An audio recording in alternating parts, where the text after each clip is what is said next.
To this.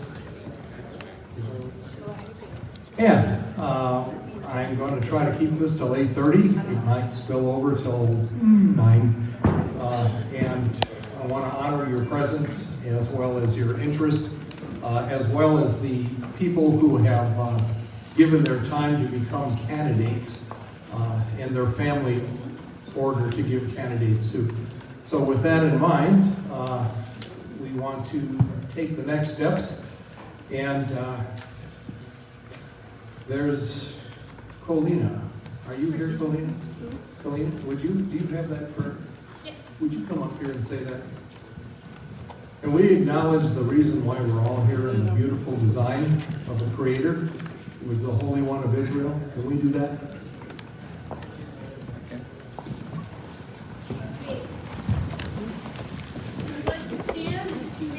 If you'd like to sit, that's okay too. Almighty God, you are our creator and our sustainer. You are our light and our fortress. You are our wisdom and our strength. We ask for your guiding hand to lead us through this meeting. May our conduct create an environment of true liberty. May the governing officials in our land turn from darkness to light, and may they be guided with wisdom and truth. Thank you for helping us to accomplish our work this day. We ask these things in the name of Jesus. Amen. Amen. You may be seated.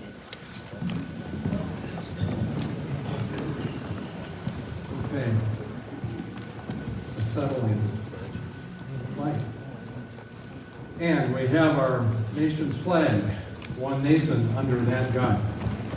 Mike, would you speak for us all? And please. Allegiance to the flag of the United States of America and to the republic for which it stands, one nation, under God, indivisible, with liberty and justice for all. It's one nation under God, no pause. Really, that's the way it is. Everybody puts that pause in there, but it's one nation under God. You got it. We submit. Thank you. Thank you. That's a pet peeve. That'd be Jim Baker?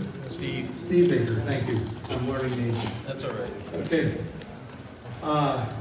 As part of what we've done in the last 2 times, there is a small piece of paper on that you came in. It's maybe you're sitting on it. Would you find it?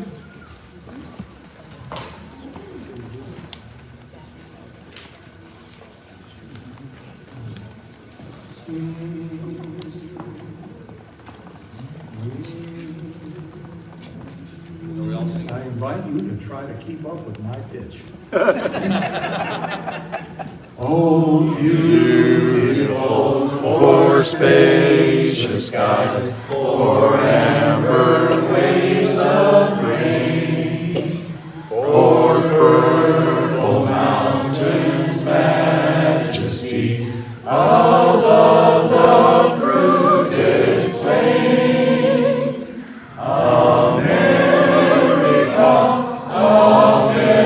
America, God shed his grace on thee, and crowned thy youth with brotherhood, from sea to shining sea. There's more verses to that.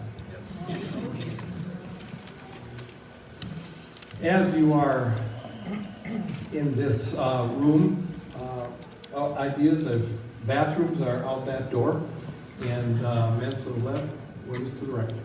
That's the only one. Water fountain is out there too. Over here is water in bottles for you, right next to the cookies.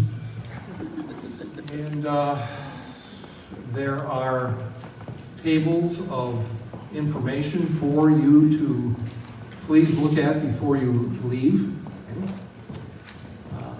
One of the items on your chair is a how to enjoin yourself to the AMAC organization, and I think they're offering it at no cost for a period of time. Hello, Congressman, welcome. And it's a long address. You can do it.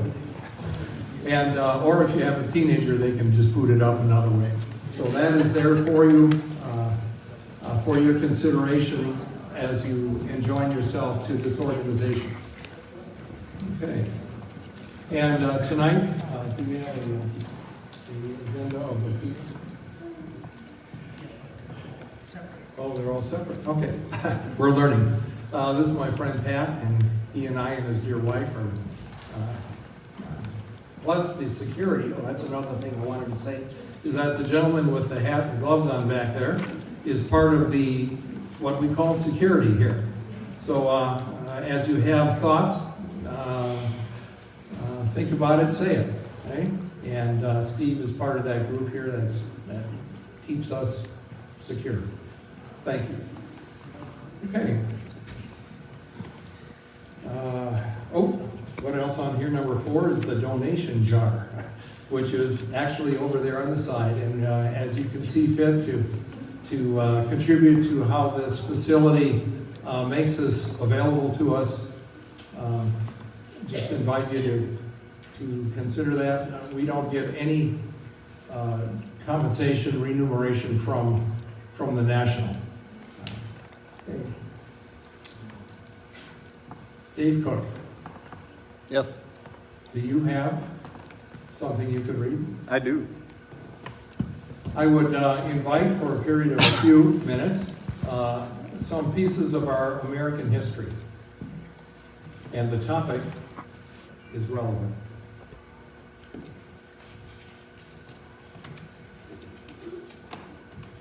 So Robert asked me to speak on some pieces of our national history, and what I have is 2 quotes from prior presidents that I think are very applicable, particularly due to our duty to our country. The first, it is the duty of all nations to acknowledge the providence of the Almighty God, to obey His will, to be grateful for His benefits, and to humbly implore His protection and favor. George Washington, our first president, and the leader of the Constitutional Congress that founded this nation. The second, the safety and prosperity of nations ultimately and essentially depends upon the protection and blessing of the Almighty God, and the national acknowledgement of this truth is an indispensable duty to which the people owe Him. John Adams, his vice president and the second president of the United States.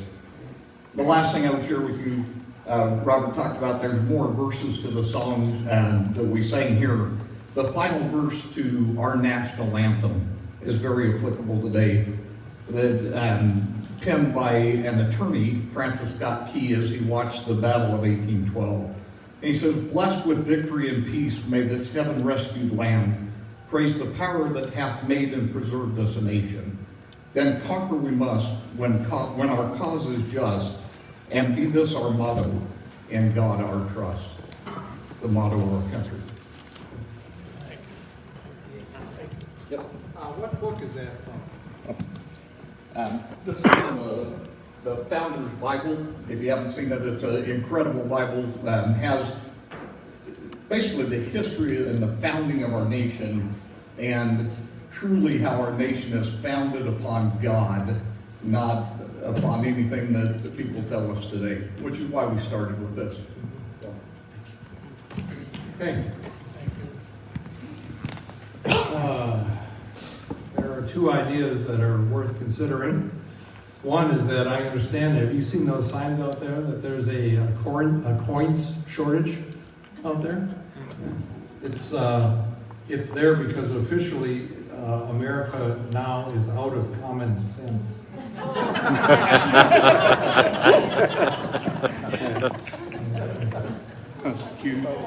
And some of those people that are out of common sense also think electricity comes from the wall. And they also believe that money comes from the government.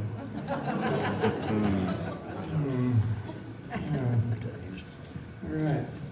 Now, for our time tonight, I have sequenced that our fine Senator Dan Sullivan, would be present to take some of your thoughts, some of your questions, as well as present his ideas as a candidate for re-election. He happens to be an incumbent. He's also a candidate for re-election. And it's a big deal. We have seen recently the media is showing the Miss Barnett, ACB might be her initials, and Senator Sullivan has met with her. Okay. And yesterday, or recently, didn't Mr. Sullivan also have a, what do you call it, a Zoom-type debate with his political opponent called Al Gross? That was quite an event. And a third step before we ask Senator to come up here is, do you recall what the left did to Senator Stevens? Is the left still there? Yeah. Okay. So, with that, Senator Stevens, or Senator Sullivan, would you kindly come on in? That compliment he got all day. Thank you, Robert. Thank you. Okay. Good. Thank you, everybody.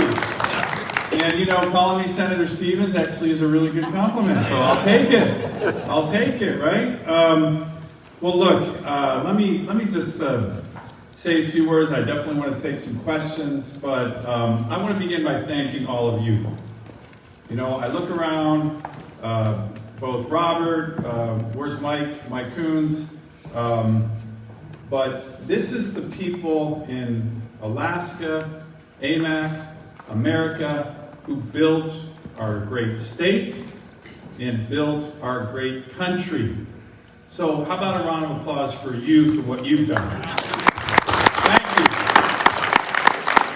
And I know we got a lot of veterans here because you know our great state has more vets per capita than any state in America. So if you're a veteran, can you raise or stand? And we should, I'll give a round of applause for our vets, right? I'm going to call out a couple people who I, you know, because I'm up here, I can do it. First of all, as you guys know, politics can be a little rough, but it's a team sport. And I have the best teammate in the world, soulmate, love of my life. You guys all know her, my incredible wife, Julie. Where is my wife, Julie? There she is in the back. Thank you, Julie. And of course, it's a team sport when you have your delegation together.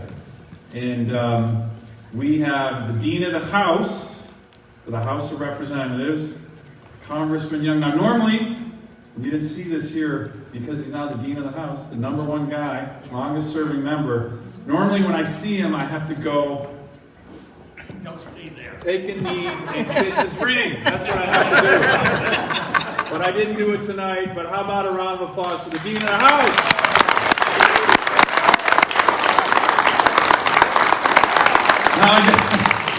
I'm going to embarrass him a little bit because we were at an event the other night. It was actually at an armory with a gun range in it. Yes. Both of us like to shoot. And, you know, he's an Army guy. I'm a Marine. So he kind of said, Senator, come on, what do you got? And let's just say the Marine kept the Marine Corps' image good. All I'm saying, you can ask him. But anyways, we have a small but mighty delegation, and the two of us work really well together. And look, I don't have to tell all of you, but I'm going to mention it, that there is so much at stake with this election. So much at stake. And again, for the people who built this country and built this state, and that's you, there's so much at stake. Because we all love America, we all love Alaska, and yet this is probably one of the most important elections in our lifetime. So let me just give you a little bit of how I'm viewing this. I ran in 2014. I had never run for anything. I had never run for dog catcher. I would have been your Attorney General, your Commissioner of Natural Resources. But what I saw in 2014 made me so angry.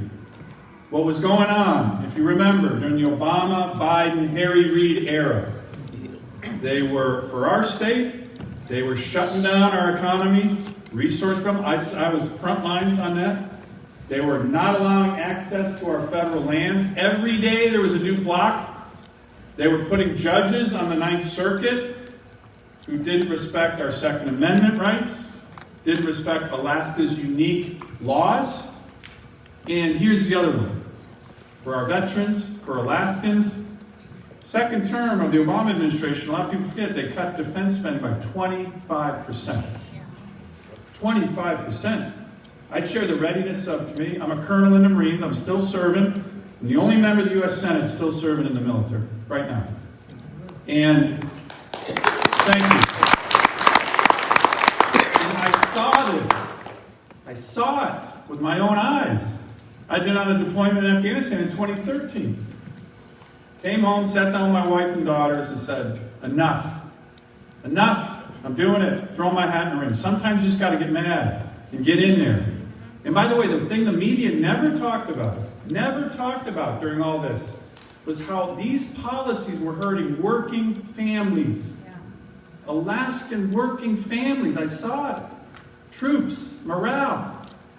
So when I ran, and I was very honored by so much of your support, I vowed to reverse these policies that were hurting our state. To reverse these policies that were hurting our country. The ones that I just mentioned. That's what I said I was going to do. That's what I told you.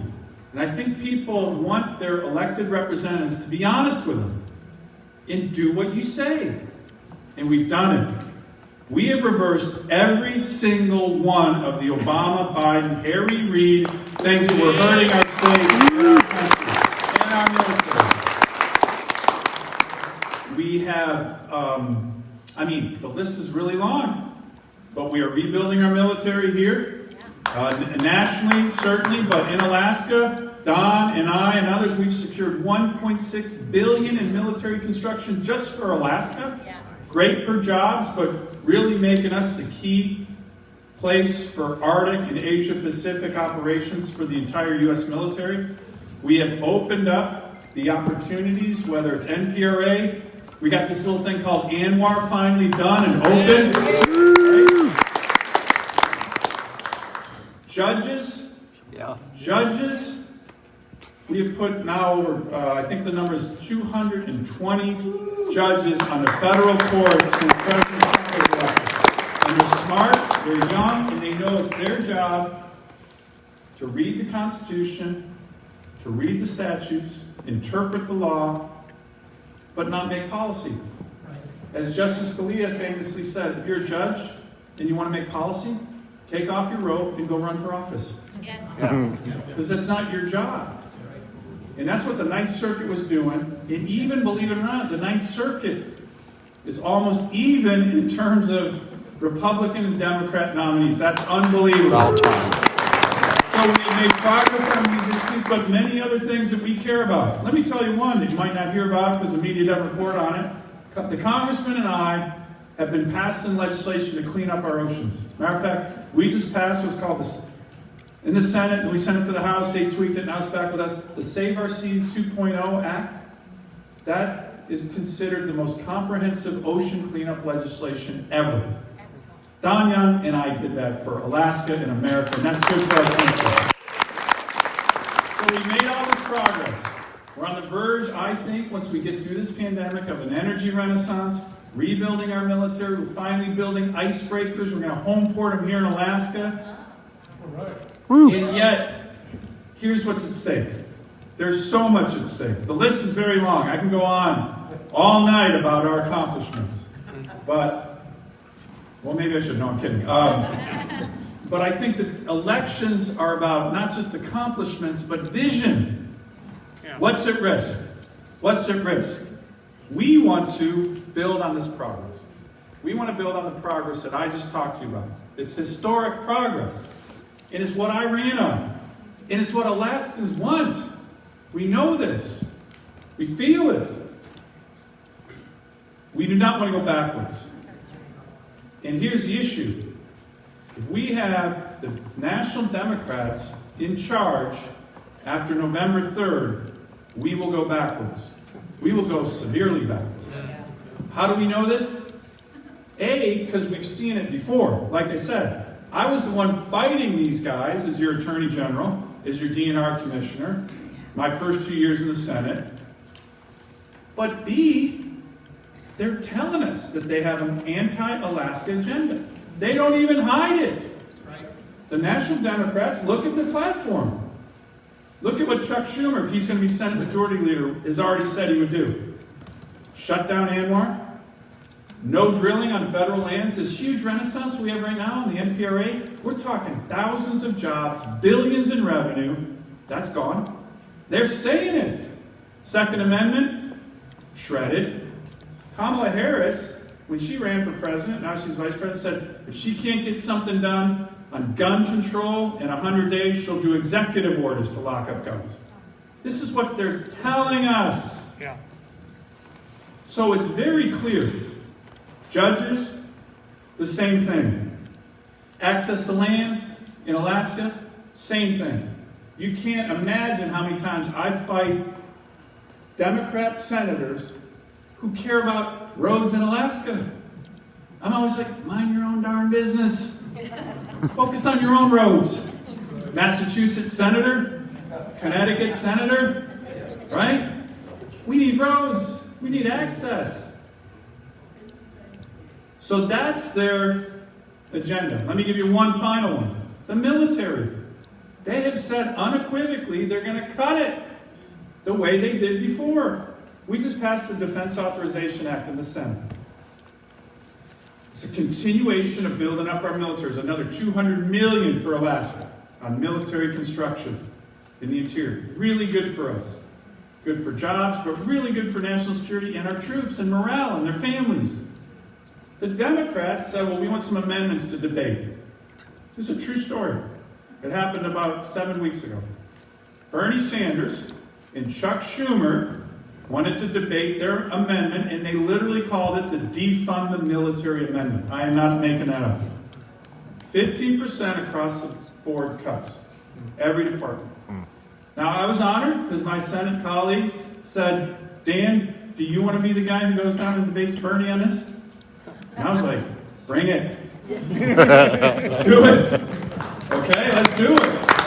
I care about this issue. So I debated Bernie on his defund the military amendment. And I think it was 75-25. We crushed it. Yay. Okay? But make no mistake, and I said it in the debate. I said, anyone watching, if you think this is a debate on one amendment on the National Defense Authorization Act, you're missing it. This is the beginning of the debate for our country. Right now, right here. National Dems versus what we want. And Alaskans don't want this. Whether you're a Democrat, Republican, Independent, we don't want this. Same thing on law enforcement. The other thing that we were able to do, we brought over $60 million with the help of Attorney General Barr to increase law enforcement in Alaska. Not defund the military, not defund the police. So this is what's at stake. This is what's at stake. And let me just tell you a little bit about my race. My opponent will empower this anti-Alaska agenda. There's no doubt about it. You're seeing that he's already pledged allegiance to Chuck Schumer, not to Alaska, but to Chuck Schumer. Now look, he doesn't always tell people the truth. We've had to get it out on these Zooms when he's doing these Zoom calls with millionaire lower 48 fundraisers, where he tells them one thing and then tries to tell Alaskans something else. But don't be hoodwinked. Don't be hoodwinked. He will empower this anti-Alaska agenda. Whatever he says, and the guy changes his story every darn day. Even his bear story looks to be like a bunch of BS now. Oh well, base your whole Senate race on shooting a bear and then you actually didn't shoot it, you got some issues, right? But in all seriousness, this is a really big issue, because what's happening in this race? You're seeing it. And it's happening in Don's race too. But in my race, every far left group in America is dumping money into our race. Right now, I'm being outspent at least 5 to 1. My opponent last quarter raised $9.3 million in one quarter. 99.9% of that money did not come from Alaska. Okay? It came from some of those far left groups in America. These super PAC ads, there's 5 super PACs right now. Chuck Schumer super PACs running ads against me. Okay? Right now. Do you think any of that money or any of these super PACs care one iota about the great state of Alaska? No. What do they care about? They care about power. They care about Chuck Schumer becoming Senate Majority Leader. And they see in my candidate, my opponent, the ability to make Schumer the Senate Majority Leader. That's what's happening right now. That is the number one thing. That's why you're seeing all these ads. Right? They're all baloney, but they don't care. They want power. And then they will institute this anti-Alaska agenda. But not just that. I'm just focused on our great state. Our great nation will be in peril. Right? They're going to get rid of the Senate filibuster. Yeah. They're going to make D.C. and Puerto Rico states. By the way, my opponent has already said he's for that. He's not telling Alaskans, but we have a Zoom where he admits it to rich lower 48 donors. Okay? You'll see that one soon, by the way.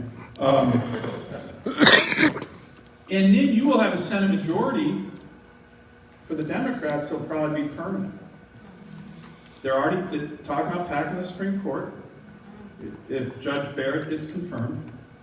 So the country that we love, the state that we love, the institutions that have made us the greatest nation in the world, in my view, are all at risk. Yes. So here's my final point. They might have the money, and they do in Don's case, but we have the ideas. We have the people. Right? We have what Alaskans want. This happened to me in 2014. I was massively outraised by my opponent, and we won. And we're going to win again. Yes. We're going to win again. So here's how we're going to win. As I said, we have the people. We have you. And I mean it when I say we have you. You have influence. You have neighbors. You have friends. You have family. The key to this race, and by the way, this isn't my seat. This is your seat. This is Alaska's seat.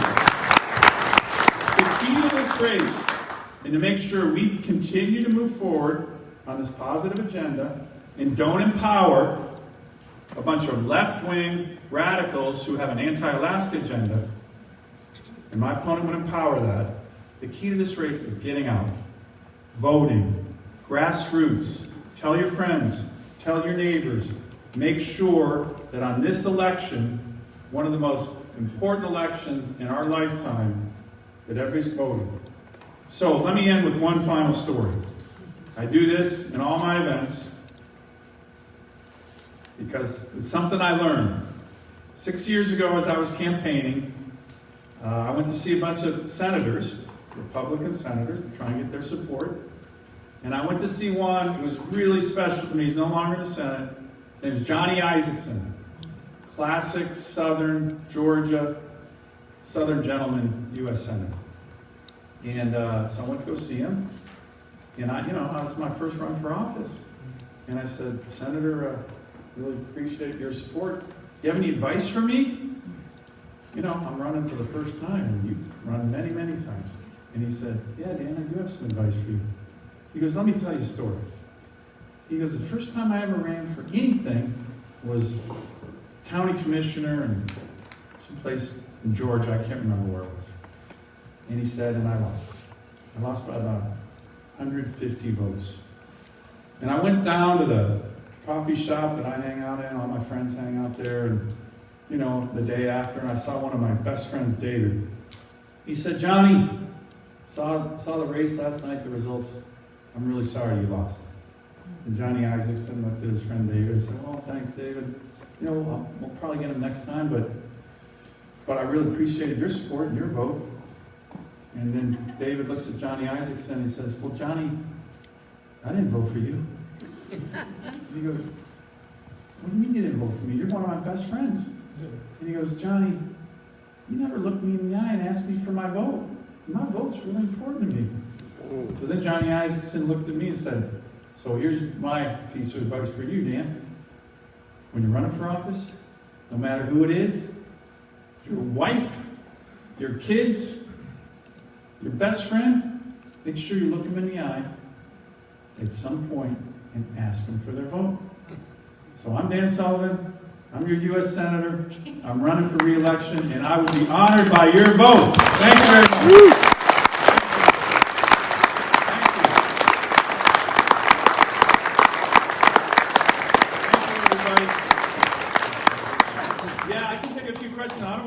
Congressman, you know, normally he's going to make this quip, and it's probably true. Senators typically filibuster a lot longer than congressmen, so I'll be going on a little bit long here. Take your time, Dan. Okay, thanks, man. I have Senator, I have a question that's written on a card here. And it looks like this. What might you have in mind for creating new revenue sources for the state of Alaska? Yeah. Well, look, it's really what I was just talking about. And I'm a huge believer in that we need to diversify our economy. There's no doubt about it. And we have enormous opportunities. As I mentioned,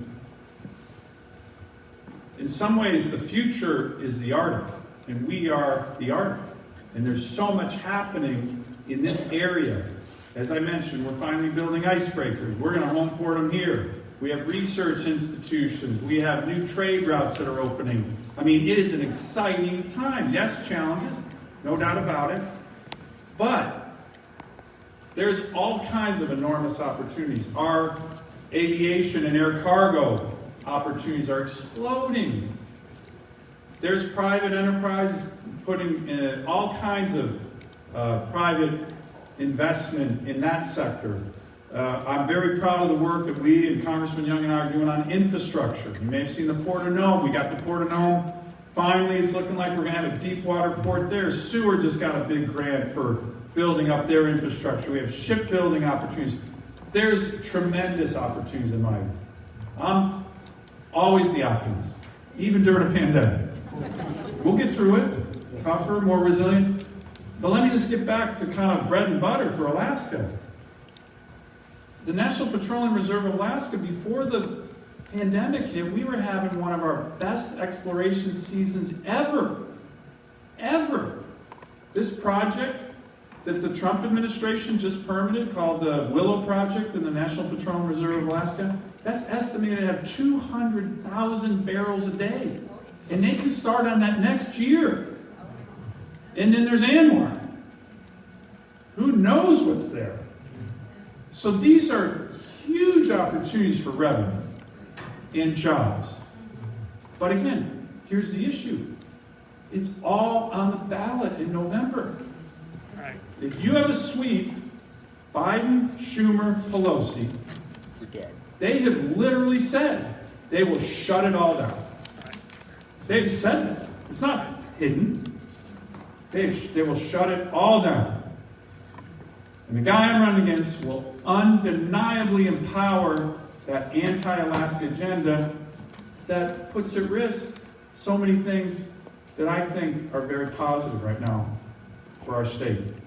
So, diversified economy, certainly, but also continue on the progress that we've been making in some of the key areas that have made this state really strong and really important for the national security and energy security of America. I have a question, sir. Who can we thank for the Alberta to the railway from there. Well, look, I will tell you, and you may have seen I'll tell the story. It's kind of an interesting one. You may have seen the president's tweet on that. But this is one thing about this administration that I really, really appreciate, is they reach out to us. They seek our views.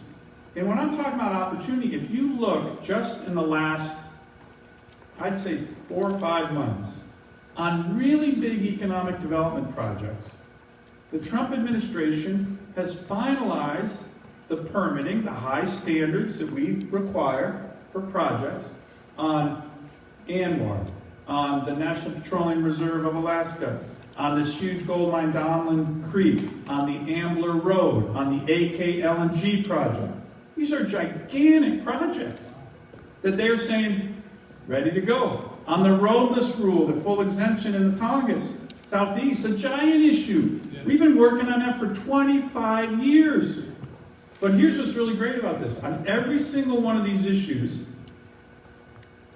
where they ask us. The previous administration never asked us. They just shut us down. These guys reach out and say, well, what do Alaskans think? And the President of the United States has done that with me several times. I've reached out to him, but on a number of these things, he's reached out to me. Dan, we're getting ready to work on this issue. I know it's a big one. What does Alaska think? Did that on the Tongass. Literally, an Oval Office meeting. I'm getting my phone cell, my phone's going. It's the President. Secretary of Agriculture has different views in Alaska. What's your view? We're going to make a decision right now. Jeez. Okay. That was on the roadless rule. So I'm home in Anchorage, I don't know, 4 weeks ago, 3 weeks ago, at an event like this. My phone's ringing. I have it on mute, the buzz. Ringing. I mean, someone's persistent. This is usually signal in my world with me and my wife that's one of our 3 daughters. Right? Dad, pick up. So I pick up. I want to make sure it's not one of my girls. And it's the White House Chief of Staff. Oh, geez. And it's 7 o'clock in Alaska. Hello, Mark. Senator, I'm with the President. He wants to talk to you. I'm like, okay. Mr. President, yeah, Dan. Talked about enough stuff. He was like, the A2A, presidential permit. You need that? Yes, sir. It's going to be really good. It's a great opportunity. By the way, this is really kind of the opposite of what President Obama did. You guys remember the Keystone Pipeline? That was a presidential permit. And that's why this one was so important, because investors in Alaska, America, Canada, they're saying, look, if we have the same kind of 8-year delay that Obama did on Keystone, that's a disaster. So we need certainty. So he's like, well, Congressman Young's been working this one hard too. Yes, sir, he has. So you guys think this is a good idea? Yes, sir, we do. You guys think this will be good for Alaska and the economy and economic development? Sir, this could have thousands of jobs. He literally said this. He goes, okay, I'm going to put out a tweet right now saying we're good to go on this.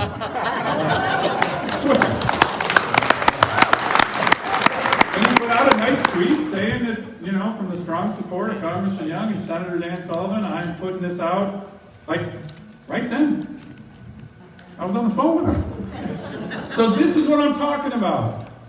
And this is actually, it's a good story, but it's actually a broader and more important issue. We need a federal government that's a partner and opportunity for Alaska, not an obstacle. And again, if we have that Pelosi, Schumer, Biden sweep, there will be an obstacle. And my opponent is fully on board empowering that anti-Alaska agenda. You can't allow that to happen. All right, on November 3rd, coming up, we can't allow 3 weeks from today. 21 days. 3 weeks from today, 21 days. So again, I've already asked for your vote, but please, friends, neighbors, family members, get out and vote. This is such an important election for Alaska and America. And I just want to thank you all again for what you've done for our great state, our great country, and going to the polls in big numbers is going to be another episode of your patriotism to our nation and our state this November 3rd. So thanks again, Robert. Really appreciate it. And thanks for all the great support.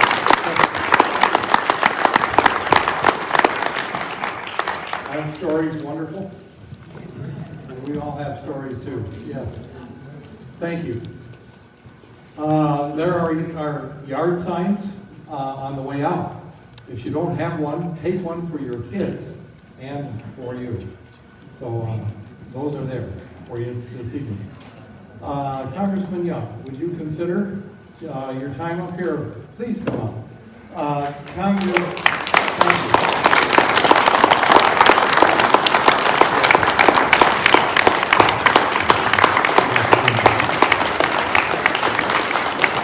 Thank you, and thank all of you. I'm in awe now. That's the best Dan has ever been. I can do that right now. I love it. And he's really my teammate.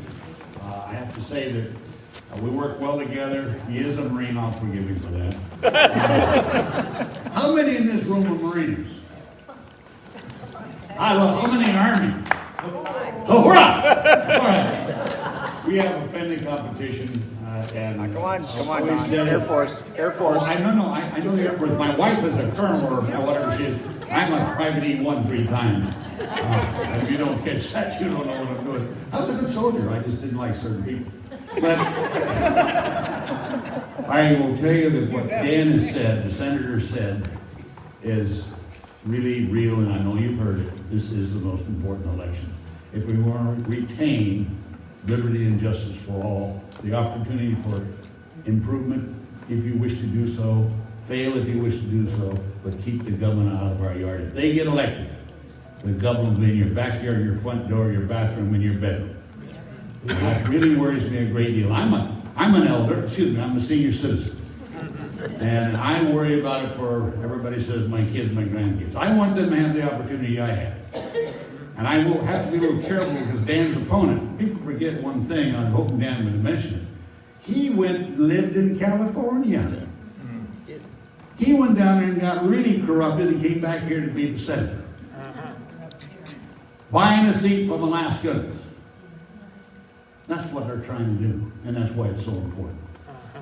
Now, I had to be careful because I'm from California. Frankly, I came here 64 years ago. I came to a state that really just became a state.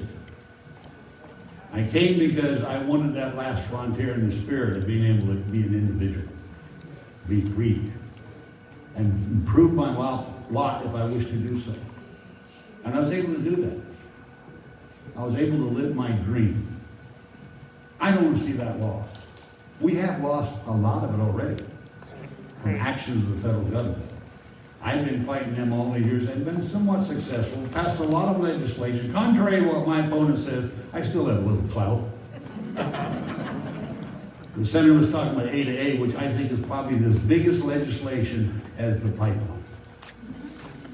I was in that. That was my bill. It wasn't Ted's bill. It was nobody else's. It was my bill and John Melcher's bill from Montana. I went there, got sworn in on March 14th. 3 days later, they asked me what type of bill was I going to introduce for the Trans-Alaskan Pipeline. I said, well, I guess I'll introduce the Senate bill. And all it did was widen the right-of-way. That's all it did. And I said, well, and Sam Steiger, who was the ranking member, said, no, you're not going to do that. I said, what? He said, no, you're going to introduce this bill. And I looked at it. It widened the right-of-way, but it precluded any lawsuits. We built it in 3 years. You know what it'd take us today? It'd take us 300 years to build it. But we built it in 3 years. I had a little help, I have to admit that. We had an embargo. A lot of people forget that. Gas was 39 cents a gallon. But we couldn't get gas. We were shooting for people for gas. So we did that in 3 years. We got it done. We got it done bipartisan for the good of this country.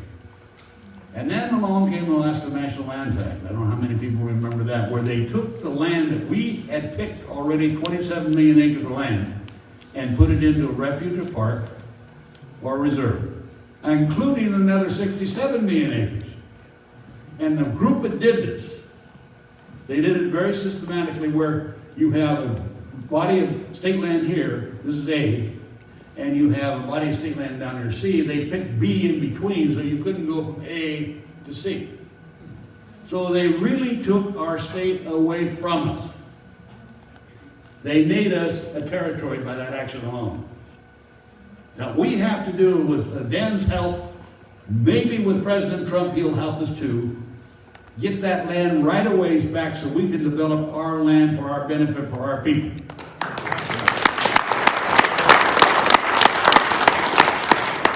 And you look at what Obama, the roadless area of the Southeast, no more timbering, no more mining, no more nothing, 17 million acres of land, no prosperity at all. And you look around this state, we're not doing the things we should because we have the impediment in our way. We're making progress. BLM now is doing a good job. We've got a Trump appointee. We need to recognize this state is a resource-oriented state. Yep. It's been built on resources.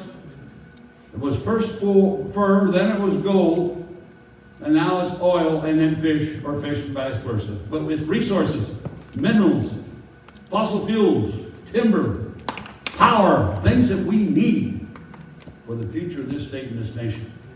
But we have this group of socialists. You know, I hate to use the term Democrats because I have some great Democrat friends. We have some great Democrats in this state. Bill Egan, Bob Ziegler. Give you an idea of who we had. And they built this state. But they've gone to that socialist bent. They're using the pandemic as part of the tool.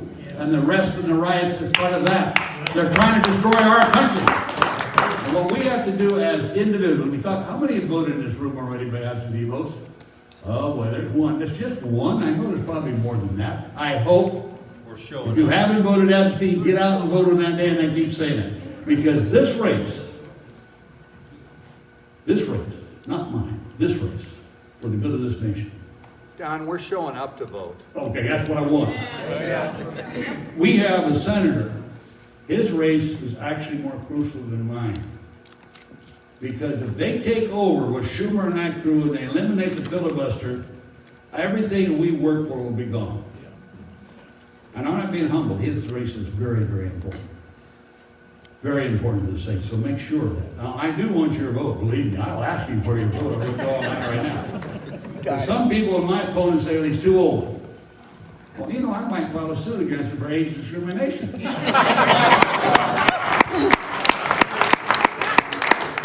Oh, and I lost my clout. And she doesn't even know what clout means. And you think about it, A to A, that was mine with Senator Sullivan. And you really think about, I have had more bills passed out this last year than any freshman in the whole Congress and any other congressman on the committee. And I have one signed into law by the president. The average time it takes a freshman to get a bill passed is about 10 years. So she says she's going back and do this, do that, and do that, and that's all nonsense. And you see the money that is being spent. They're saying, oh, Don Young can't be a chairman anymore. Well, I'm term limited, that's true, but I also dean of the House. I also serve on all the committees, and I know everybody there. You can go into that Congress right now and say, who's the congressman for Alaska? I'll bet you $1,000, or well, anybody won't say, Don Young. And on top of that, they either hate me or they love me. I don't mind that. I will tell you something. I don't mind it. If you're not doing anything, they have no real strong feeling one or the other, you're not doing anything. I want people to know this is Alaska, it's Congressman. He stands up for us and he fights for them. And I've done that 47 years on my 48 years. And I thank you for that. Now, I'm also one that realizes I have a lovely wife. He happens to be sitting there, back there in the corner with me and on the chair. And for a sideline story, she's a captain or colonel? Captain in the Air Force, flight nurse, Vietnam, and I was probably in one 3 times. And I like to tell the story, I love her, but I married her for another reason. I couldn't afford Obamacare, so I married a nurse. And then she says, wait till you get the bill. But that's one of the joys of the job of having a good helpmate. Somebody that stands by you, loves you, takes care of you, and is the balance. The balance of how I conduct myself. If I go too far left, she pulls me back to the center. If I go too far right, she pulls me back to the center. All this time thinking what's good for you in this great state of Alaska. I've loved this state. You've been good to me. I believe I've been good to the state. Our families are here, we work hard, and I'm not too darn old. I'm just getting started. Thank you very much. God bless.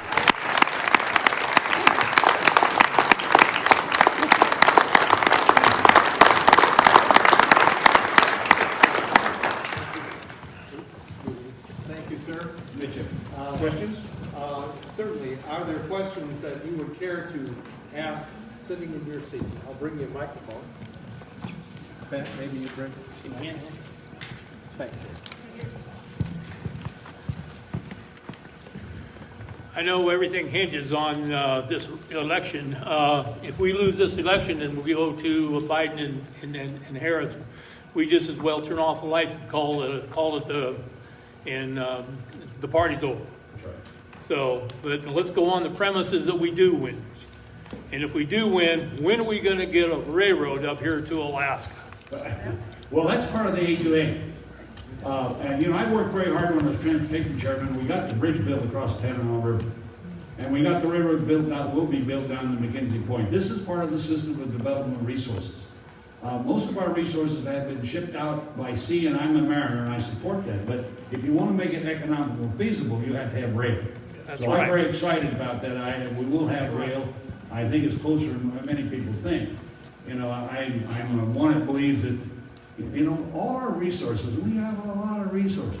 Every one of them but one has been shipped out in the raw because we didn't have energy to make it add value to it. I'm big on it. I would love to see the dam built, that lake being built. I'd like to have that and all of the smaller hydro sites around the state being built. We're out on the Lucian Chain now working on a geothermal project on Alaska, which will be awesome. So we add power. This is the power center of the United States, Alaska. With the hydro we have, the gas we have, I'd rather sell the gas than use it, frankly. But the gas we have, and the geothermal, and yes, tidal, and all kinds of different things, we ought to be doing that. We ought to have an energy policy that will make this state great in the production of our resources and adding value to it. So we employ young people and keep ourselves going. You can't live on funny money, guys. That's what we've really been doing. I'm concerned, I want to bring this up myself, more than anything. We spent $7 trillion in about 7 months, which is larger than the 1982 budget in total. And we're at $27 trillion in debt. If we don't get our country back on production, producing real wealth, to solve that debt, or at least bill it down, we're in serious trouble. You're in serious trouble because inflation will hit us. And when inflation hits us, your dollars that you have, retirements, pensions, etc., lose buying power. And we won't be anywhere. It'll be a disaster. And I keep telling people, we've got to get this country on an economic recovery, producing resources, manufacturing from to, and be a country that's self-dependent again. We can do that if we just put our minds to it. I'm lecturing now. What else we got? Okay, we have time for one more question. Sir. Thank you, Congressman Young. Thank you, Congressman Young. I want to thank you for your service to the country, military, and to the government service. I do have a question, though. A grave injustice was done to older folks back in the 80s, and that's double taxation on Social Security. When they took the federal government, we work all our lives, they take Social Security out of our pay. It's not a tax deduction. If you live long enough and you start getting it back, the government gives you back your own money, what happens? You get taxed on it again. 85%. Up to 85%. Now that started with Ronald Reagan in '84, and I've asked a number of times how you voted for that over the last 8 years and got no answer. Well, let me follow this up. President Clinton increased the amount from 50% taxable to 85% taxable. That again is an injustice, and your Social Security, by the way, is added into your overall taxes. So that is added in as income. Singles is about $25,000 a year. After that, you get to pay income tax on your money again. Married couple is about $40,000 a year. That's not much. If you worked all of your life and got any type of retirement and income, you're going to beat that, especially in Alaska. Okay? I want to know why I have to pay income tax twice on the same dang money. Good point. Thank you. I appreciate that, and I appreciate the question, because that's about 35 years ago. I am a senior citizen, and I will check on how I voted. I understand that my memory is correct, that if the vote was taken and it was passed probably overwhelmingly, I don't know if I did vote for it against. It was 113 votes against the bill. But we'll look at that, because I know what you're talking about. I hate to say it, I'm on Social Security too. And most of that Social Security goes to taxes. And that was not the intent, and it's a challenge we faced. And we are writing a new tax bill now for this side of the aisle. And you've heard President Trump. He says he's going to lower taxes, and that could be part of that package. I'm glad you brought it up. We'll see. But I'll guarantee you, if Biden's elected, he's going to be raised again like Clinton did. Right up front. So, And Sir Clinton, when I joined AMAC, I got my membership card and I got a letter from him that said about Social Security and the income tax. And in that thing that says support Social Security, it named Clinton as 85% and made no mention of Reagan. And that frosted my... If you're going to tell the story, tell the whole damn story. It started with Reagan. Okay? Thank you. all right, Sir, I am going to vote for you. Thank you. And I am going to vote for Senator Sullivan. Thank you. I would suggest one thing. I wish our opponents, Dan and mine, would start telling the truth too. It's very frustrating when you serve the state like I have and Dan has, and I for a longer period of time, and hear some of this nonsense. You know, I'm an old riverboat captain, a trapper, gold miner. I've made my living with my hands as well as this people haven't, but I didn't hold a lot of jobs. And I know somebody's running against me of all kinds of, couldn't hold a job to try. And at least I've had mine for 47 years. But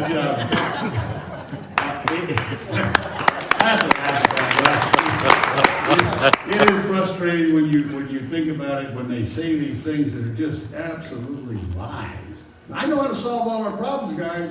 Very simple. I'm going to pass a bill if you help me. We're going to repeal the dual law. You know the dual law was passed 1886? You couldn't fight a duel anymore. And you think about today, if a guy said something bad, I go and slap him in the face, we're going to go 10 feet with pistols. We'd solve that problem right away. There wouldn't be this nonsense fake news going around here. Keep that in mind. That's a problem. Thank you all, and remember this, it's only 20 days, and we all ask for your votes. I sincerely want this state to progress itself and go forth and prosper. With Dan and I, it will happen. Without you, it won't happen. It's all up to you, not us. God bless you all. Thank you.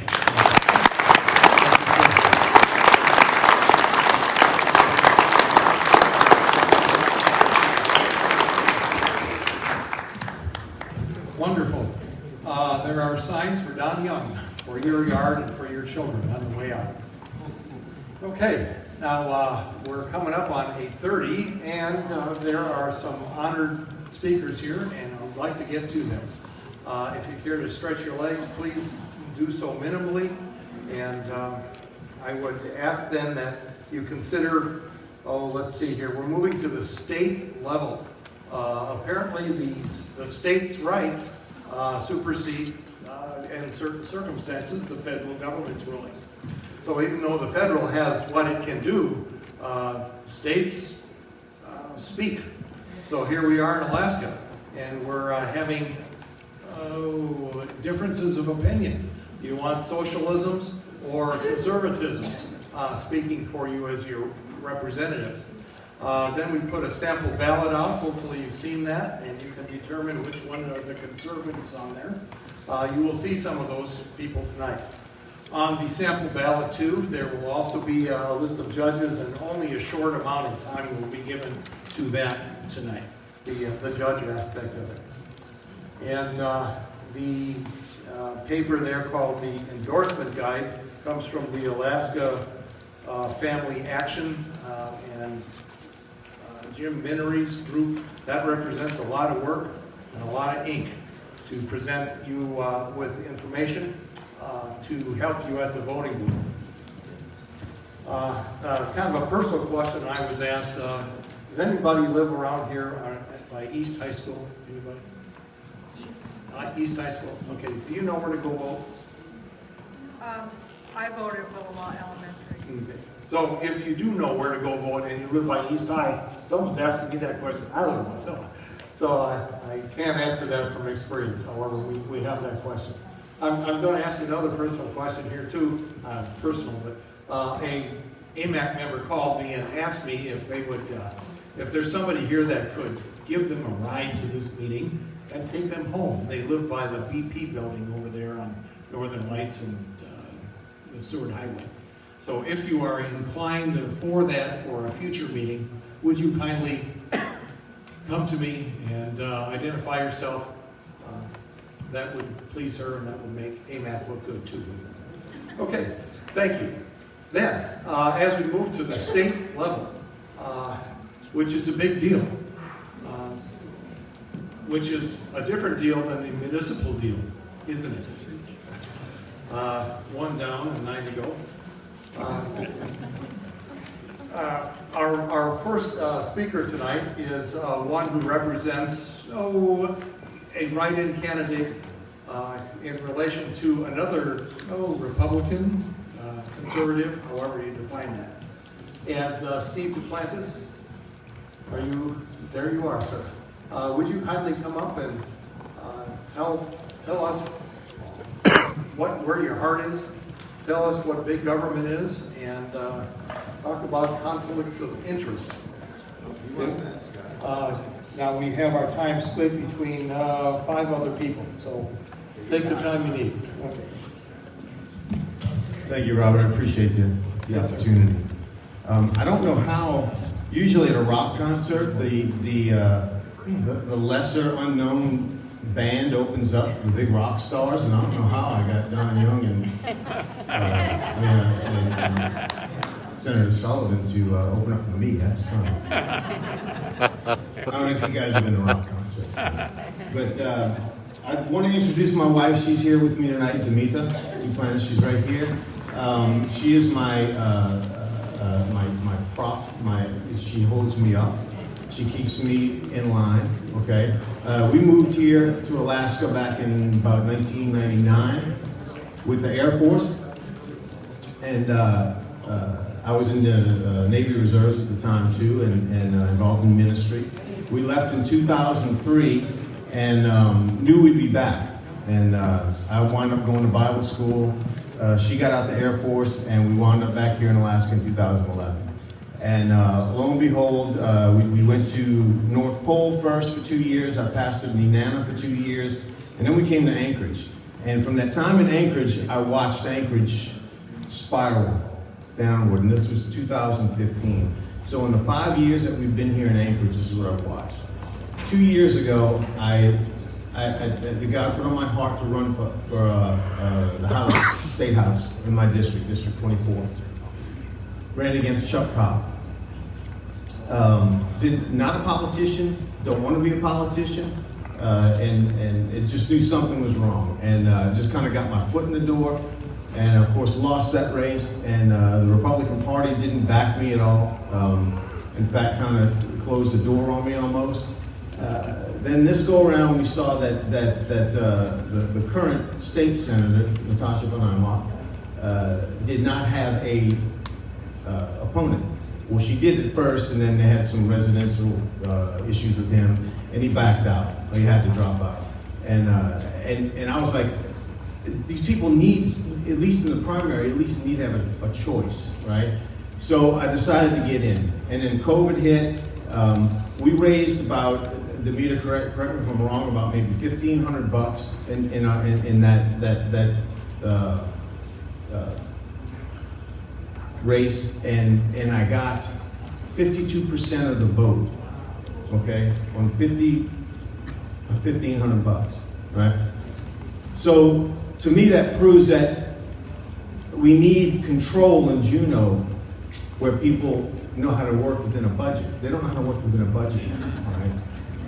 I proved with that at least I know how to do that. And man, who follows Dave Ramsey here? Yeah, exactly. So he's got good advice. Juneau should actually take his Financial Peace University courses. And you need to learn to live within your means, and we did, and we won that. So same thing, when the primary was over, I was like, too many people spoke against Ms. Von Anholt, all right, for me just to go home and not do anything about it. So we decided to do a write-in. And write-in's a lot different because the name's not on the ballot.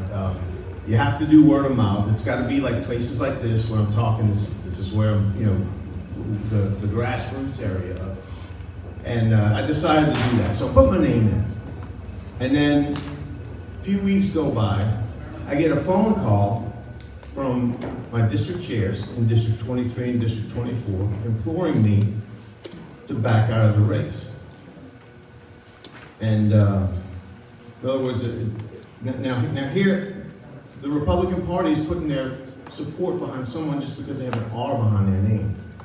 And I invite you to go take a look at her record and see how she's voted. On Labor Day, there was a thing that went on in Town Square. The Black Caucus, Alaska Black Caucus put it together, and it was BLM, all that stuff was going on. And I'm down there. I wanted to infiltrate, I wanted to see what's going on, so I'm watching. They introduced a lady by the name of Alexandra McKay, and she's Vice President of Programs for Rasmussen Foundation. And she proceeded to say how the Rasmussen Foundation backs BLM. Also supports Mayor Berkowitz's push for homeless stuff. She's that the foundation is putting money for that too. So I got this on film. In fact, you can go to my Facebook page and you can see it. She proceeded to say that the Rasmussen Foundation is backing BLM. All right. In case you didn't know, Ms. Von Einmar sits on the executive board of the Rasmussen Foundation. And this is who the Republican Party of Alaska is backing for this seat. Think about that. And think about that hard. Because you know what's behind the Rasmussen Foundation? Is this. And I was told to back out, right? I'm not in it for the money. I'm not in it for the money at all. I'm in it because something drastically is wrong with Alaska in the politics here, and it needs to be changed. And what does need to be changed, let me pull this up real quick. The problem we have, we saw it happen within the municipality this week. The mayor just resigned. All right, that's good. Yeah, go ahead, clap. Absolutely. He resigned because of an integrity issue. All right, because he wasn't loyal to his wife. What makes you think he's going to be loyal to the city? Right? And we like to, what the problem is we don't have God in government. And that's the bottom line, that we separate him. And the gentleman talked about it earlier, about that our country was founded on the principles of God in the Bible. And we've totally pushed it out the way. Right? And we like to quote this from 2 Chronicles 7:14. If my people who are called by my name will humble themselves and pray. Okay, but we don't read 13. Okay, because this is what verse 13 says. When I shut up the heavens so that there is no rain, or command locusts to devour the land, or send a plague among my people, if my people who are called by my name will humble themselves and pray and seek my face and turn from their wicked ways, then I will hear from heaven and I will forgive their sin and I will heal their land. So humble and pray. All right? That's the problem we have in Alaska. At least that's right. And I believe that God is due. He's making a move here, guys. He's making a move. And Okay. well, it's going to, and I want to thank you guys for letting me speak. Remember on Did you ask for their vote? Oh, hey, well, who's in District L? Is anybody from District L here? All right, do you have any friends from District L? How's about that? Go to the website, Duplantis for Alaska, Duplantis, number 4alaska.com. Tell you everything, and then you write it in, same thing. Duplantis Stephen, Stephen. That's instead of Ms. Von Humo? Yeah. Okay. Thank you. Right on. Thank you, guys. Appreciate it. Hey, Brett Huber, would you kindly consider what's next? Sir. We're also gifted by the time and expertise and this guy's heart. Brett Huber is with Ballot Measure 2. Ballot Measure 2 is on the back of this. And he's going to tell you how many more paragraphs are not listed on here for you to read. He's not with 2, he's against 2. Yeah. So we'll define that. Thank you, Robert. So I've only got about an hour and a half planned for you tonight. So what a great opportunity to hear from Senator Sullivan, Congressman Young, candidates, etc. I'm here to talk to you about a ballot measure. And it has some commonalities with what you heard from Senator Sullivan, what you heard from Congressman Young. There's $1 zillion being poured in. There's $1 zillion being poured in from billionaires outside of Alaska to try to change the way we conduct elections in Alaska. It's not $1 zillion, but it's $5.8 million. They've raised $18,000 in Alaska. 99.87% of their money comes from outside, and they want to change our elections, and we just want to say no. I love speaking to a group like this because when I see folks that are, I'm sorry, better? Closer. Thanks. When I see folks that have had some life experience, that have had some sacrifice, that understand how important our basic constitutional rights, like the right to free speech, political speech, the right to association, and how important it is for one person, one vote, and winners to win, y'all sacrifice enough. You've all been through enough life to know that those things matter. So it's wonderful to come to a group like this. They might have $5.8 million, but the $100 check pipe cruise that I got from your group in the Valley means more to me than their $5.8 million. Because what they don't have is great Alaskans like the people in this room.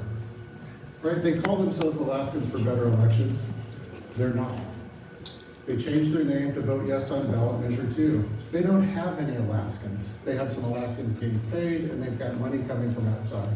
So what do they want to do with this money, and why do they want to do it here? Here's what they'd like to do. They would like to, first off, do away with the way the party systems works in this state and with primary elections. So they have said if you have chosen to affiliate with a Republican Party, a Democratic Party, or any other party, you are somehow a demon. You're less of an Alaskan than those people that chose not to affiliate.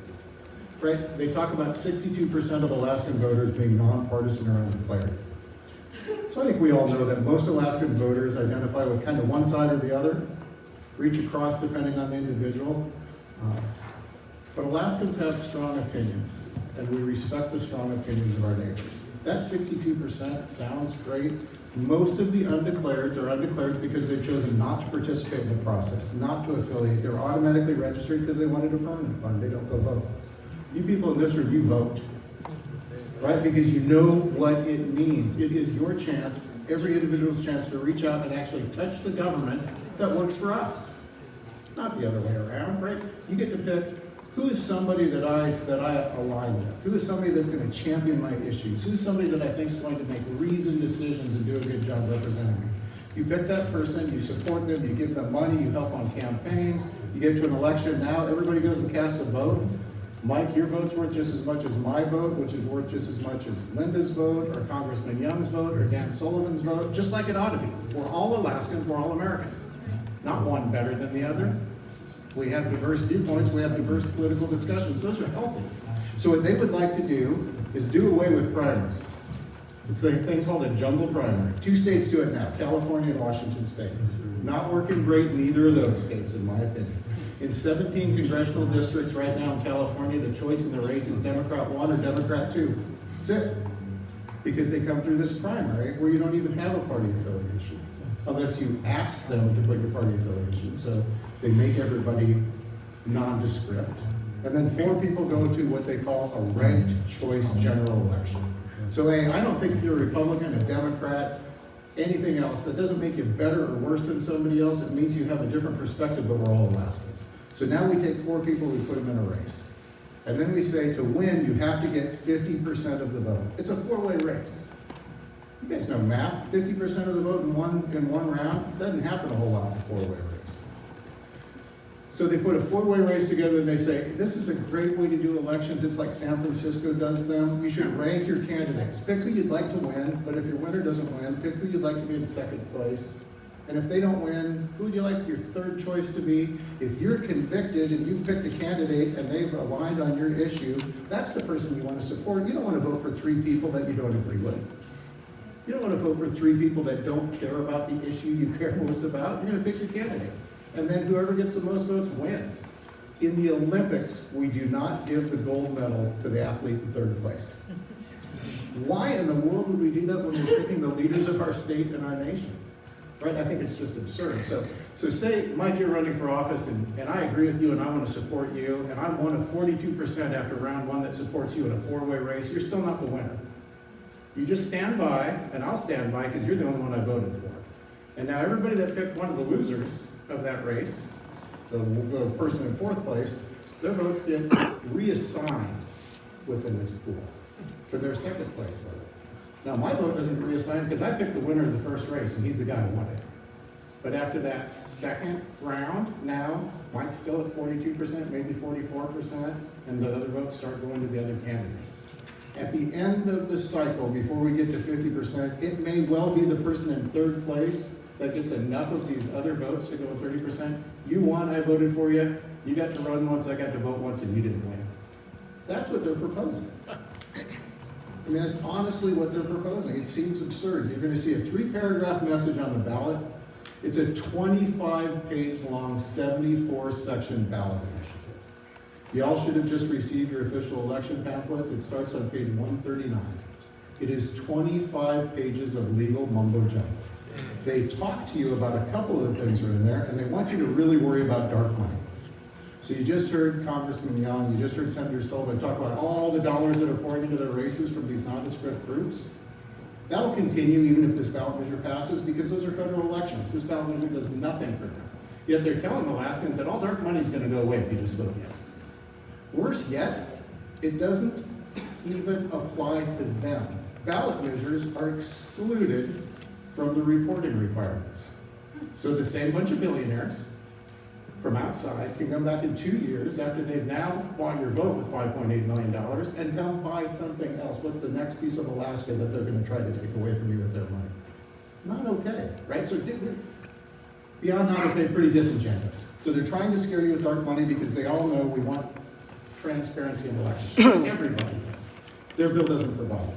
It's their sales goal. It's their 19-cent loaf of bread to get you in the door, so they load your shopping cart with this garbage called ranked choice voting and called the jumbo primary.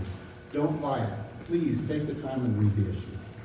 So I'm just going to close by saying there's really nothing more important to me, and a lot of people in this room, I believe, than our basic constitutional rights, the things that founded our country. Our right to free speech, free political speech, our right to association, to determine whether I want to be a member of AMAC, a member of the Republican Party, a member of the Democratic Party. It doesn't matter. I get that right. And then we all have one opportunity to reach out and touch our government. The same people that are trying to unseat Senator Sullivan and unseat Don Young are the same people pouring money into this campaign that want to change the whole system so winners don't win and losers get the gold medal. Please, please get out and vote no on ballot measure 2. They've got more money than we do, but we've got more support than they do. Something they can't buy is you all that cared enough to be here tonight and hear this thing, talking to your friends, talking to your neighbors, talking in your church, talking among your friend groups, wherever you can. They can't buy Alaskan word of mouth. I believe Alaskans know how to pick their leaders. We know who the leaders are. We just had them in our gym here tonight, right? We know how to vote. We don't need billionaires telling us how. We don't need slick operators lying to us. They're going to use every dirty campaign trick in the book. They're going to spend $2 million in the next 3 weeks. It's going to be a blizzard of dark money, should scare you. But they're never going to tell you what they're really trying to accomplish. And what they want to do is disenfranchise people from government, because then all that's left is money and power. They're not trying it in their state. They're not doing it in California, in Texas, in New York, in Colorado. You know why? Too expensive. One of the people that's in charge of this national movement said on a Commonwealth phone call, Alaska is an important swing state to us because you're a cheap date. You don't cost a lot of money for us to participate in this election, and then we can hold you up as an example to other places. I don't want to be their guinea pigs. I don't want Alaskans to be their guinea pigs. I think we've got something that works. It's not broken, doesn't need to be fixed. Don't be fooled, and please tell your friends and neighbors to vote no on Ballot Measure 2. I'm happy to answer.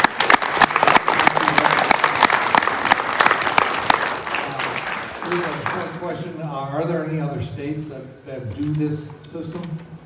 So there aren't. There's not a single state in the nation that has this system that they're proposing for us now. I said there's 2 states that do jungle primaries. There's 1 state that does ranked choice voting. It's Maine. Yeah. They got it passed there 4 years ago. It's been 4 years of litigation. They unseated a Republican congressman that actually had more votes and replaced him with a Democrat. Susan Collins is in the race for her life. They say that it'll make friendlier elections. People will come together if we just do this. We'll ride a unicorn in the room and solve every problem. It just doesn't work that way. It hasn't in any place that it's been proposed. It's been a mess in Maine. They're the only state that has ranked choice voting. It's been repealed all across the country in places where they've tried it and they found it didn't work. Let's not be guinea pigs. Thank you, sir. Thank you. Robert? Would you see our charger on the way out? She's in the back. Absolutely. Yes, sir. One question? Mike has a question. You know Mike. I'll be really fast. Yeah. Be really quick in your question. Right, and that is, if I decide I'm only going to pick you on that ballot, my understanding is it gets tossed because I didn't do all 4. So no, here's how it works, Mike. So the ballot doesn't get tossed. And what the other side's saying, well, is everybody votes once, everybody's vote counts. This doesn't change anything. Well, sure it does. Everybody's vote counts once now, and the winner wins. So what would happen is if I pick the person in last place, then my second place vote gets to count again. But if I pick the person in first place, then I don't get to. Now, if I pick the person in last place and I didn't rank all the other candidates for the same reason, I'm not going to support somebody that doesn't agree with me, then my vote gets tossed out. They call it exhausted ballots. You can expect 3 out of 10 Alaskan votes to not count toward the results of the election if this is passed. That's what they had in San Francisco. That's what you can expect here. Not okay with me, and I hope not okay with you. Thank you, sir. Thank you. There are yard signs on the way out. If you ever wonder why there were no yard signs, except for the no on 1, well, here they are, no on 2. This is a great meeting place for them. There it is. Thank you, Jim Kaufman, for holding that up, and thank you, Jim Kaufman, for attending here tonight. I know you're also endeavoring in your social life to have a family as well as make Alaska great again. Thank you. Okay. Now, a comment from me here. The ballot measure that you see on there is 3 paragraphs long. The original paragraph amount is, I think, 28 paragraphs, 25 paragraphs. They do not appear on your ballot. The liberal judges in Alaska allowed that display of limited information on the ballot. And that would speak for the judges that are not conservative in our state. So there will be a topic up here very shortly about the judges who are on that ballot. Okay, then Mr. Gillis, Mel Gillis.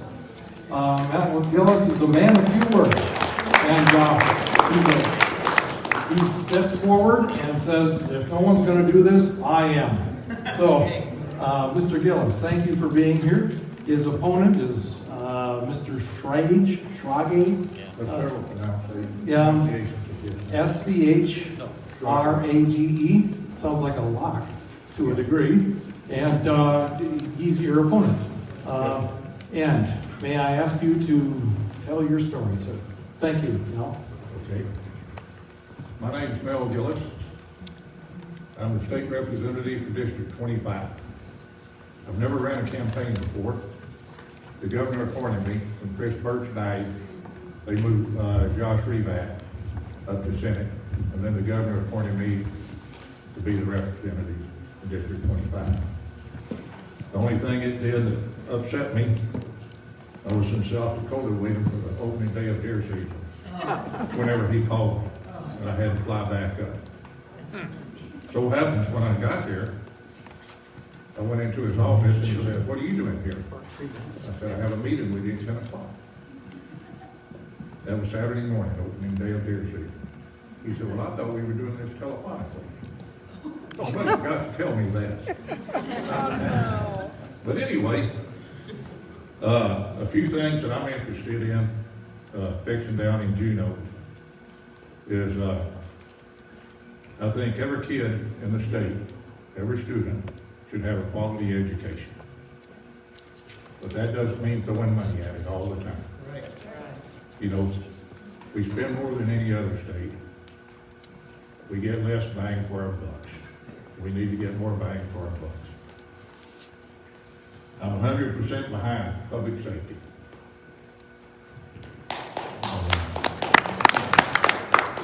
Back to blue. Well, this isn't down here, but I will tell you my opponent marched in the Black Lives Matter parade and get together. I go to the Let's Back to Blue.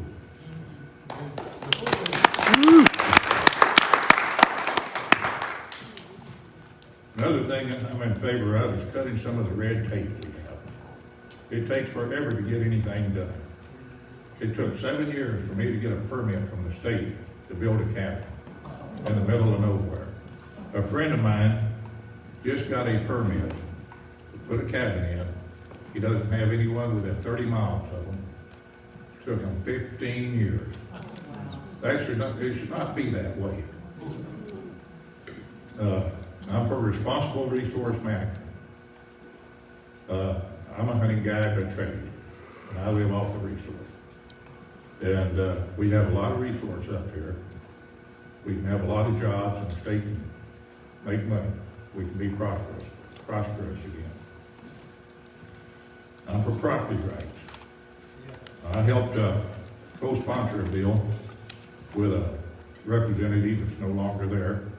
He thought he was smarter than his voters. But we were trying to get the land back for the people that the railroad took. And for sustainable fish and game management. We do have a pretty good fish and game department now. I've been working with them for 50 years. Speaking of 50 years, my wife and I just celebrated our 50th wedding anniversary.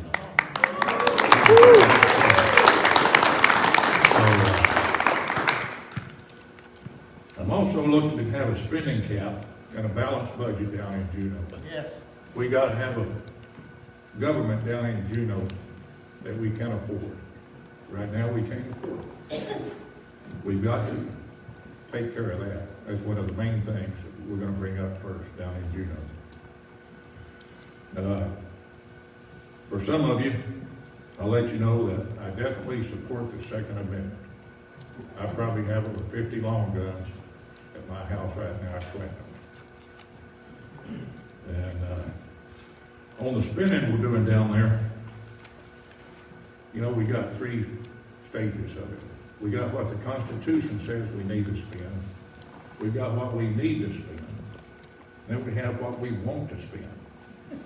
Right now, we really can't afford what we want to spend. We've got to take care of our needs first.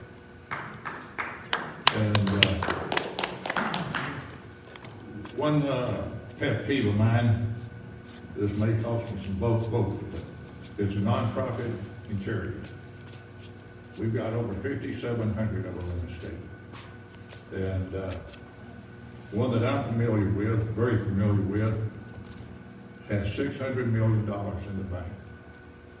But they still go to the state for grants every year. Now, that kind of stuff needs to stop. Nobody, it seemed like before, no one really cared about digging into any of this, seeing what all we really spent money on. And I want to go down there and dig in and set us straight on the right path again. That's about it for me.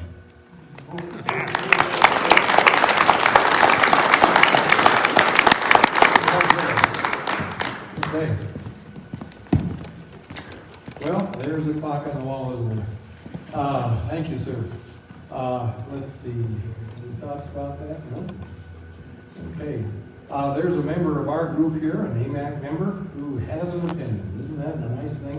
It relates to that ballot measure that you have right there, that sample ballot. Jim Harris, would you kindly take 3 minutes before Roger Holland would be next? Okay. Perfect. Robert has emphasized, you gotta go quick here, okay? So I'm gonna try to make this quick. Speak up. All right, how's this? Good. All right. So how many of you have gone to the polls with knowing who you're gonna vote for?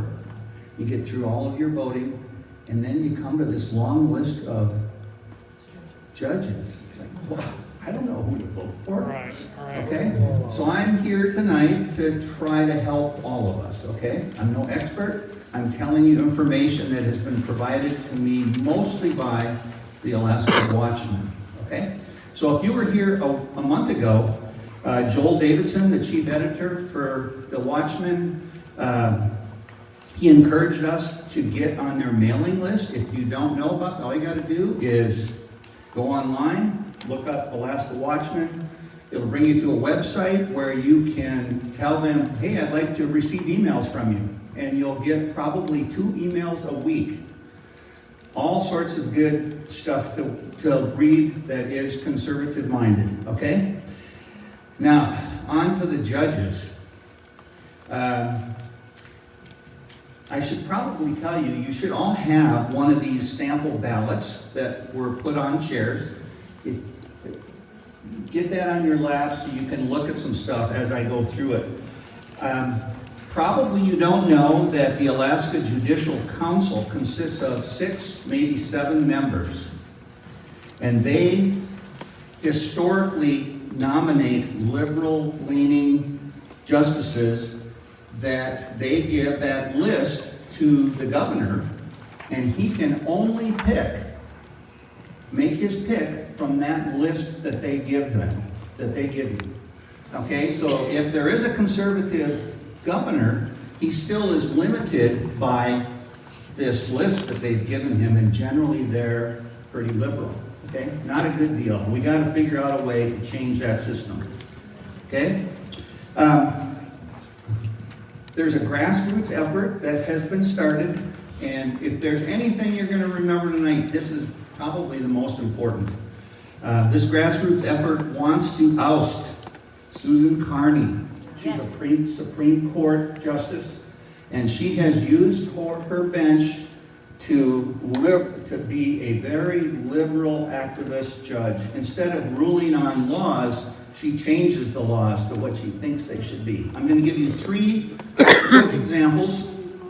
First one, she voted to gut the '94 law that created a public sex offender registry. She chose to simply change the law to give judges the ability to exempt offenders they deem worthy. The second thing, she joined the decision to strike down, I can't remember any, to strike down, I'll figure it out, on public funding of abortion, a move that her colleague, Justice Craig Stowers, blasted for overriding the state legislator's constitutional authority to enact the law itself. The third thing, she upheld Governor Bill Walker's decision to veto nearly half of the 2016 PFD. Okay? These are only 3 of the things that she's done. We need to get her out. Okay? We need everybody, when you go to the polls, vote no on Carney. Okay? If you want more information about her, here's what you do. Go to the web, go to the internet, look up VoteNoCarney.com. VoteNoCarney.com, and you can get more information about what she's done. Now, everybody here has a copy of the sample ballot. I'm not really certain how to deal with this. I could go down the line. If you've got a pen or pencil, I can just tell you, and this is not endorsing. 1 minute, Jim. Pardon me?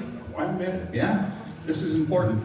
One important. This is not endorsed by AMAC. This is what I've looked up, okay? And I would encourage you guys, if you're doubting what I'm telling you, look it up, okay? You can look it up. I'm going to just go down the list. If you've got something you can write with, I'm going to say no on Carney, no on Wallenberg, no on Crosby, maybe yes, I'm not sure, on Guidi, yes on Henderson, yes on Lamore, no on Miller, no on Ray, no on Wells, yes on Woodman, no on Dixon, yes on Francosi, yes on Hanley, no on Logue, no on McCrae, yes on Wallace, yes on Washington.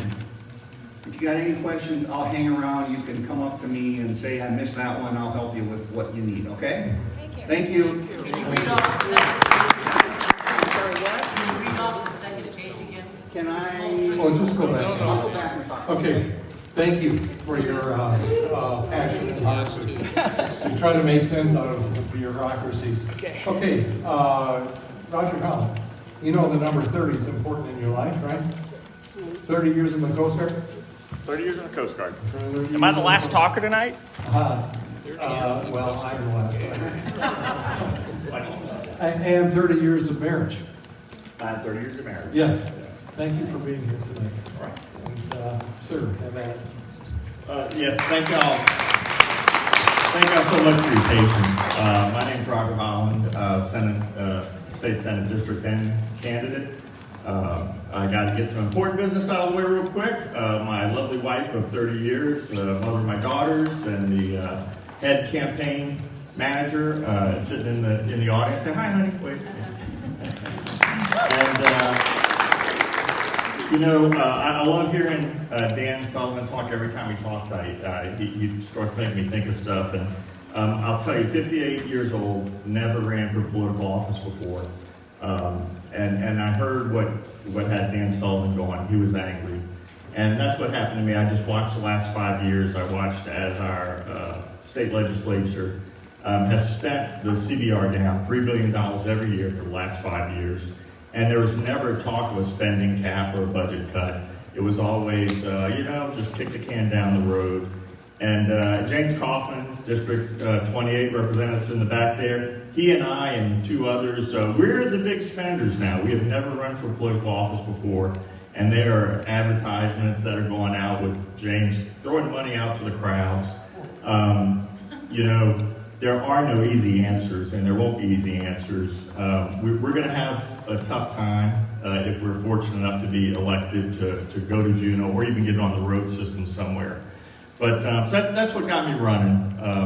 My opponent, you might have heard of her name, Kathy Giesel. Thanks, I'm going to give you a chance to applause. We managed to convince her to go into retirement. I won the primary on August 18th, and we beat Kathy Giesel. And I had people calling me up saying, hey, do you want to come get your sign? I said, no, we still got another election. It's not over yet. And the next election is November 3rd. And then we'll have to get through the absentee ballot count. And then we'll have to see where the lines form. What kind of majority can we form? And it was really great. About 3 weeks ago, we had the 13 senators and Senate candidates at the Matanuska Brewing Company. And there was some we even had Natasha von Emhoff and Bert Stedman there.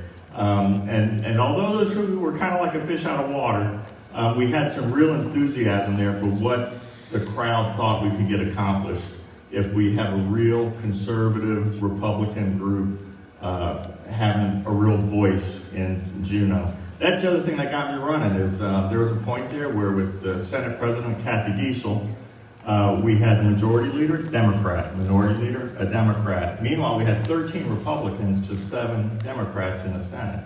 And I just saw that was something that needed to be fixed. So we made some progress there. Another thing that Dan Sullivan had mentioned was the vision, and We don't have any easy answers right now, but we do need to get our state spending under control. We need to give oil a chance to come back. We have a lot of alternative revenue sources out there. Get tourism back, get the seafood industry back up. They talked about the rare earth minerals and the A-to-A railroad. The big thing about the A-to-A railroad is California, Washington, and Oregon are becoming very green states.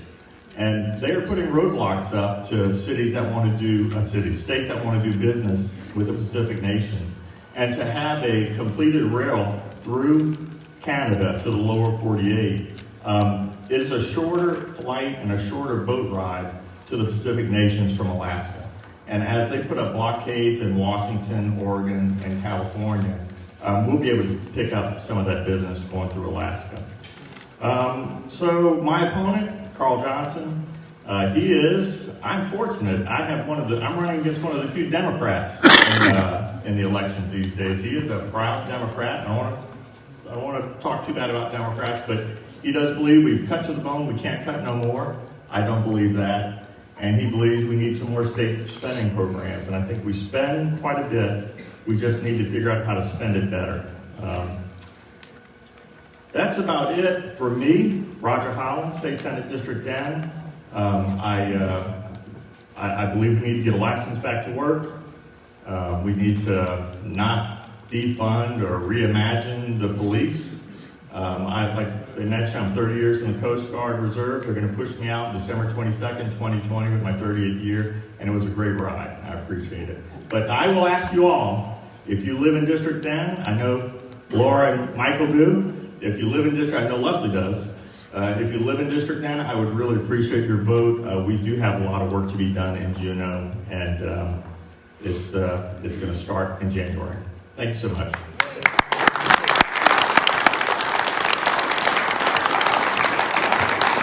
Thank you, Ryan. Hey, thank you for coming, Mrs. Holland. Okay, let's see here. There's another introduction. I only know your first name, Bert. Have you ever heard of the word politic? Isn't that a nice word? Well, the politic is a manner of publication of information. I find it on my Facebook, and I think you can Google it or something. And he's here tonight. So if you're curious about that, I'll list it there. And search him out or say hi to him and say thank you for being here. You were at the library earlier prior to your coming here tonight, weren't you? I was. As well as some of you were. Okay, then, how about closing remarks? Would that be all right? Mike Coons? And while he's coming up here, I'm going to ask you to bring a friend on the next Tuesday, which is November 8th, something like that. You can join AMAC in New Ways. You plan to vote in person. Okay. Thank you all for coming. Next time, there's a mayoral race, isn't there? Okay, so we can look at the muni sides of things. We can also look at the outcomes of the election. Suzanne Downing from Muskegon, Alaska, knows about this place. So those are all some of the next times. Tell me your ideas. Email me. I'll listen. Okay. Did you sign up for being a poll worker? Have you done that? All right. Mike Coons is the gentleman that I learned from in the Matsu Valley. Here he is. Thank you. Robert, you've done a good job. This is great. I am amazed. I started our first AMAC chapter in Alaska about 2 years ago. I put the word out, and I sent got the cards like with Robert, and I did RSVPs, and I got about 40 RSVPs.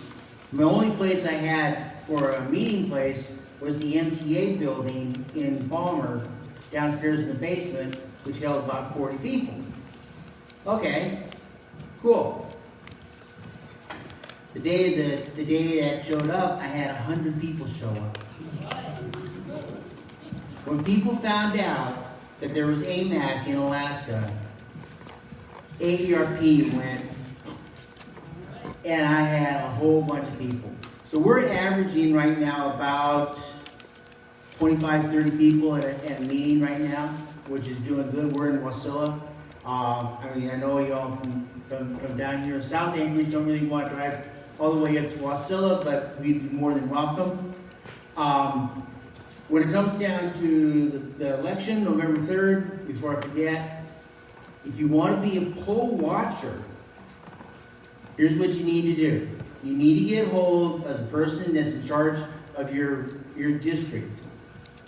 And you go to that person and you volunteer to be a poll watcher. They fill out the paperwork, and there's a instruction sheet that you get as far as what you can do, what you can't do. But I can tell you this, I'm going to be a poll watcher. I've already initiated that. Here's the key. When I voted this last primary, I ran into a problem with one of the polling people there at my poll area, my precinct, which was the first time it's ever happened. I got 2 phone calls from friends of mine saying, "Hey Mike, we know you're political, and we ran into this buzzsaw at the polling booth." So I ended up calling Division of Elections. So if that happened during the primary, what's going to happen in the general? So if you want to do something to make sure that your vote counts, volunteer to be a poll worker. Because today I was watching the Senate, the socialists were trying to do a lynching today in Washington, D.C.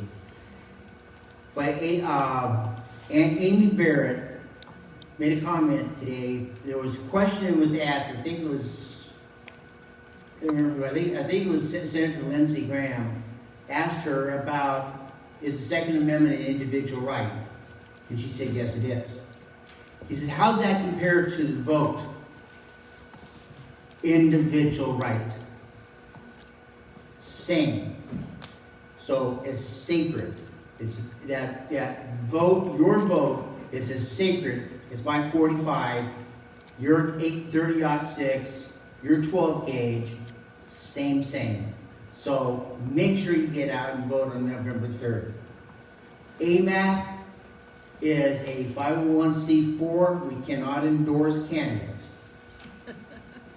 But we're conservatives. Vote the way you want to vote, but get out and vote. And let me close on this. Ask 20 people to go vote. Have those 20 ask 10 to vote. Have those 10 ask 5 to vote. And get out and vote. We can maintain this nation. We can make Alaska great again. And we can make America great again. Thank you.